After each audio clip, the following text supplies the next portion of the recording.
Okay, so this story is from Something You Forgot Along the Way. So number 29. Cats all steal fish. A man came home to find his wife standing in the kitchen with a stick in her hand raised threateningly in the air. Hey, what's going on? He asked. Hi, she said. I'm furious. What's wrong?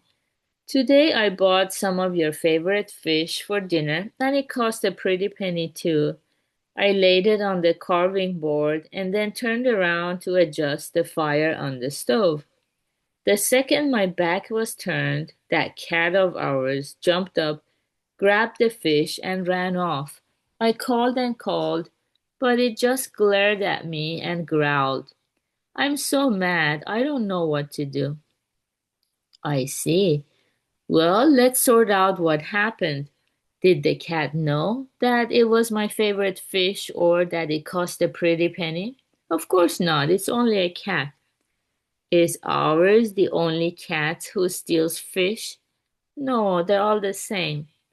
What about a cook who lets a cat get the better of her? Would you say she's smart or otherwise? I'm afraid if Buddha judged this case, you, the plaintiff, would end up paying all the court costs. All right, never mind. I won't hit the cat. No, by all means, go right ahead and deliver a beating. But the cat's not to blame. Who is? Me. Then hit yourself with the stick. Cats have been stealing fish since the beginning of time. We are tormented with anger because we are convinced we are right. Yeah, this one sentence here, I feel it's like $1 billion piece of wisdom here. If we could see this part, how much we can, maintain our mental health and even physical health by not getting angry so much and destroying ourselves by it. But yeah, we are tormented with anger because we are convinced we are right. Yeah, everybody thinks that way.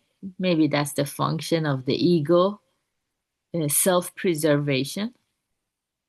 Yeah, but it causes torment and suffering.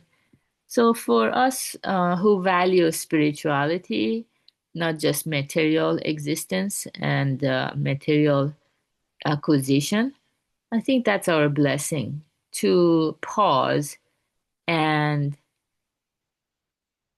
yeah, to kind of examine whether I am right 100%. Actually, I'm never right 100%. It just doesn't happen that way. So instead of being angry, we can focus on our 20% shortcomings or 30% or 40% and constantly make improvements.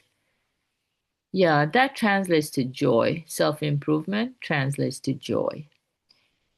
But yeah, maybe this wife, the woman in the story, she was not as spiritual as she could be. Um, yeah, of course, she's doing a lot of generosity and kindness. She's making the household run smoothly, having the meal ready.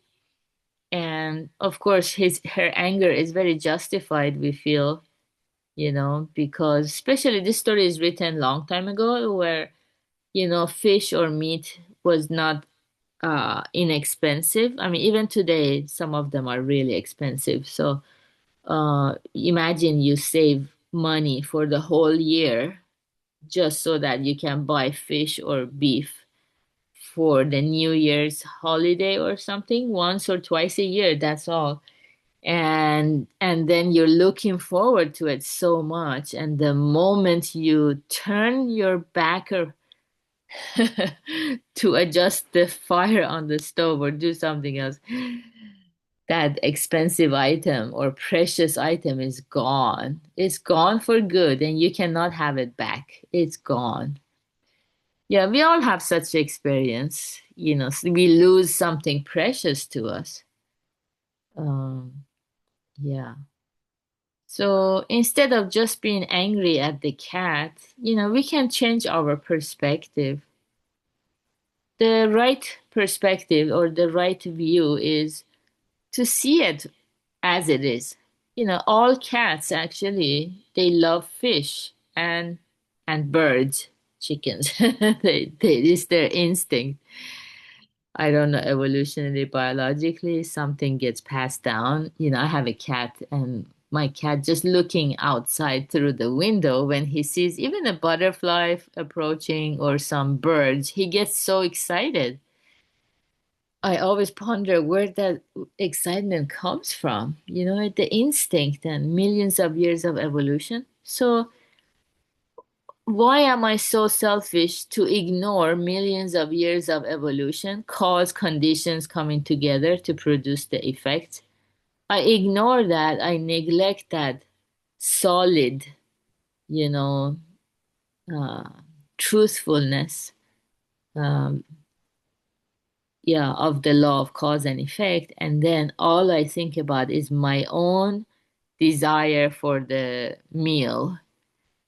So in this way, we just torment ourselves. Instead, we can do self reflection, which is one of our daily practices or 6 parameters, trying to improve. Okay, so I was too negligent. If there's a cat nearby, I have to have my guards up. Maybe I should have put some covering on the fish or keep it in the fridge until the very last moment or just cover it up basically. Then next time this wouldn't happen. So this accident or mishap or suffering becomes the source of my wisdom next time. So we don't make the same mistake happen again. Like today's saying a day said, we make our own mind our own ally. Yeah, so I will leave you with that. So good job, everyone, being here practicing together. It's Thursday. We're going to have advanced group session, 6 p.m. Pacific time, and have a wonderful Thursday. Bye. Thank you, Beta. Thank you, guys. Have a good one.